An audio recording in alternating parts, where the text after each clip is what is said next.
Molly, kemarilah dan terima pukulanku. Qin Chen memandang Molly sambil tersenyum. Setelah dia selesai berbicara, klonnya tiba-tiba meninju Molly. Ledakan, kekosongan berguncang, dan kekuatan tinju yang menakutkan datang ke Molly dalam sekejap, dan aura menakutkan meletus seperti gunung berapi. Sial, kamu ingin melawanku segera setelah kamu memiliki klon. Molly terkejut pada awalnya, dan kemudian merasa sangat malu dan terhina di hatinya. Bagaimanapun, dia juga jenius terbaik di lautan alam semesta, dan dia dapat melawan keberadaan Kaisar Ilahi. Qin Chen ingin bertarung dengannya bahkan jika dia hanya tiruan. Tapi saat ini, bukan lagi waktunya untuk memikirkan hal ini. Kekuatan tinju Qin Chen menyapu dirinya, dan Molly buru-buru merentangkan tangannya di depannya, tiba-tiba bertabrakan dengan kekuatan tinju Qin Chen. Terjadi ledakan. Kekuatan yang menakutkan meledak, dan Molly merasakan sakit yang parah di lengannya, dan seluruh tubuhnya tiba-tiba terbang mundur. Apa? Dia melebarkan matanya dan tersentak. Apa yang ada di depannya hanyalah tiruan dari Qin Chen. Bang bang bang. Kedua belah pihak dengan cepat bertarung bersama. Semakin banyak mereka bertarung, Molly menjadi semakin ngeri, karena klon normal, setelah mencapai tingkat kekuatannya, sebenarnya memiliki pengaruh yang kecil, karena sekuat apapun klon tersebut. Biasanya hanya 1% dari tubuh aslinya. Sama seperti klon nenek moyang masyarakat naga hitam di Laut Semesta Selatan, dia tidak dapat menunjukkan kekuatan aslinya sama sekali. Dia tidak dihancurkan oleh dirinya sendiri, tetapi begitu tubuh utama mengambil tindakan, dia hanya bisa melarikan diri. Tapi klon Qin Chen di depannya hampir 1/10 dari kekuatannya, yang membuat Molly tidak terkejut. 1/10 dari kekuatan sudah cukup untuk melawannya berkali-kali. Bagaimana ini bisa dilakukan? Molly terkejut. Di punggung Kabulu, mata Qin Chen berbinar. Sepertinya tebakanku benar. Klon yang dibangun dengan klon sumber bayangan nenek moyang klan bayangan sebagai akarnya dan struktur kekuatan, jurang sebagai dasarnya memang memiliki pertahanan yang sangat kuat. Qin Chen berpikir dan berkata kepada Molly, "Molly, jangan menahan diri, gunakan pukulan terkuatmu." Gunakan pukulan terkuat, apa kamu yakin? Molly mengerutkan kening. Meskipun hanya ada tiruan dari iblis Qin di depannya, Molly masih tidak berani melepaskannya sepenuhnya. Bagaimanapun, itu adalah serangan yang dapat melukai Kaisar Dewa. Bagaimana jika dia menghancurkan klon iblis Qin? Klon juga merupakan kekuatan asli. Setelah dikalahkan, masih perlu upaya untuk mengolahnya kembali. Lagi pula, jumlah klon tidak ada habisnya. Jika Anda diminta untuk mengambil tindakan, ambillah tindakan. Saya punya kebijaksanaan sendiri, kata Qin Chen dengan tenang. Bagus. Molly mengertakkan gigi dan tatapan tajam muncul di matanya. Karena Qin Chen berkata begitu, apalagi yang bisa dia katakan?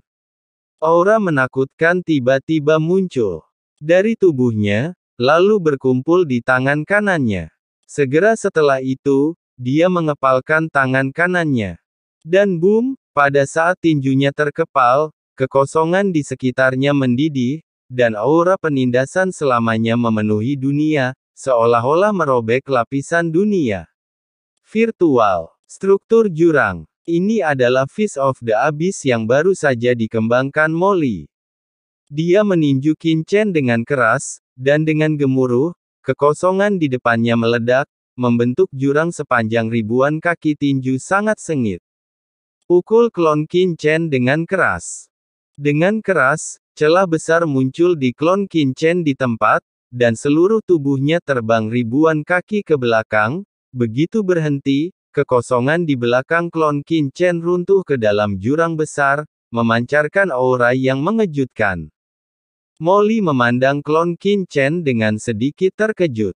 Dia sekarang menyerang dengan seluruh kekuatannya, yang jauh lebih menakutkan daripada saat dia bertarung melawan leluhur klan bayangan.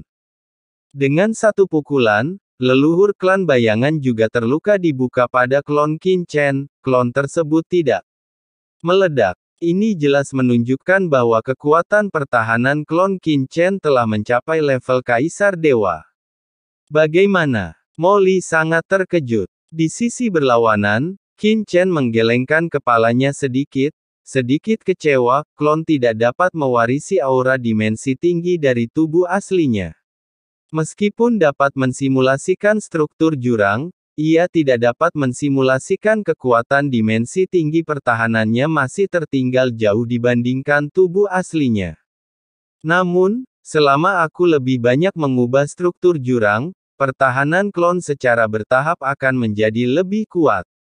Yang pasti setelah tubuhku benar-benar berubah menjadi struktur jurang, bahkan satu klon saja akan cukup untuk memiliki pertahanan setingkat Kaisar Dewa. Dan dengan asal-usul dan kekuatan mentalku saat ini, aku cukup untuk membuat beberapa klon pada level ini. Pada saat yang bersamaan, ketika banyak klon mengambil tindakan pada saat yang sama, bahkan Kaisar Dewa yang kuat pun akan pusing. Qin Chen tersenyum. Pada titik ini, bahkan klon leluhur klan bayangan tidak bisa dibandingkan dengannya. Prioritas utama adalah meningkatkan kultivasi Anda dan mengubah struktur jurang maut. Kembali, pikiran Qin Chen bergerak, dan dengan minuman rendah, dengungan, klon ini tiba-tiba kembali ke tubuhnya dan menghilang. Namun aura di tubuh Qin Chen tidak berubah sama sekali. "Kabru, ayo pergi," kata Qin Chen ringan. "Iya, Tuan." Kabru memperhatikan dengan patuh, dan sekarang dia buru-buru melanjutkan terbang. "Qin Chen, tiruanmu sebelumnya." Molly mendatangi Chen, menggosok tangannya, seolah dia ragu untuk berbicara. "Mau belajar? Hehe." Molly tertawa. Qin Chen mengangkat tangannya, dan asal-usul bayangan jatuh ke tangan Molly. Ini adalah asal-usul bayangan nenek moyang klan bayangan. Kamu harus memahaminya sendiri. Setelah menyelesaikan kata-katanya, Qin Chen menutup matanya dan menyilangkan kaki, tidak lagi memperhatikan Molly, dan mengubah struktur jurang. Molly melihat asal-usul bayangan di tangannya dan tertegun. Apa gunanya memberinya asal-usul bayangan? Bukannya dia tidak memilikinya. Saat dia bertarung melawan leluhur klan bayangan sebelumnya, dia juga melahap banyak kekuatan asli leluhur klan bayangan. Yang dia inginkan adalah cara Qin Chen menggunakan klon sumber bayangan. Itu saja. Iblis Qin bisa memahaminya, tapi aku tidak. Percaya aku tidak bisa memahaminya, kata Molly sengit, melihat asal-usul bayangan di tangannya, dan terus berlatih bersila. Reruntuhan para dewa. Di suatu tempat di dunia yang dingin, sesosok tubuh hitam pekat duduk bersila, dan saat dia bernapas, energi menakutkan dari jalan itu melonjak dan meraung, seperti deru lautan awan. Tidak ada yang berani mendekat ke sini dalam radius miliaran mil, karena semua orang tahu bahwa nenek moyang masyarakat naga hitam saat ini sedang tidak aktif di sini, dengan geram. Pada saat ini, leluhur masyarakat naga hitam menerima pesan dari segala arah, wajahnya suram, dan aura gelap tak berujung meledak dan menghancurkan di matanya. Seorang kaisar puncak kecil tampaknya telah menghilang secara misterius, tanpa berita sama sekali. Bagaimana dia bisa melakukan ini? Nenek moyang masyarakat naga hitam memiliki mata suram dan dipenuhi amarah. Dia telah memberikan hadiah yang cukup, dan dia pikir dia akan dapat segera menemukan jejak Molly, tetapi yang membuatnya marah adalah setelah sekian lama, tidak ada seorang pun dalam informasi yang dia dapatkan dapat menemukan lokasi Molly secara akurat. Kemarahannya ledakan. Pada saat ini, kehampaan di depannya tiba-tiba bergejolak, dan dunia bayangan yang menakutkan turun, menutupi dunia. Dua kekuatan kaisar ilahi yang menakutkan melonjak dalam kehampaan, meletus dengan dampak yang mengerikan. Nenek moyang masyarakat naga hitam mengangkat kepalanya, tiba-tiba berdiri, matanya tiba-tiba menjadi dingin, dan berkata dengan dingin, "Leluhur klan bayangan, mengapa kamu masuk ke wilayah leluhurku?" Aura kegelapan tak berujung melonjak dan bertabrakan dengan dunia bayangan, seolah langit runtuh. Dalam kehampaan yang tak berujung, sosok leluhur klan bayangan memadat dan keluar dari kehampaan dalam sekejap. "Leluhur naga hitam, jangan bersemangat. Aku di sini untuk memberitahumu sebuah berita," kata leluhur klan bayangan dengan suara yang dalam. "Hah?" Nenek moyang masyarakat naga hitam mengerutkan kening. Nenek moyang klan bayangan mengangkat tangannya. Dan potret Molly tiba-tiba muncul di dunia. "Kamu harus mencari orang ini.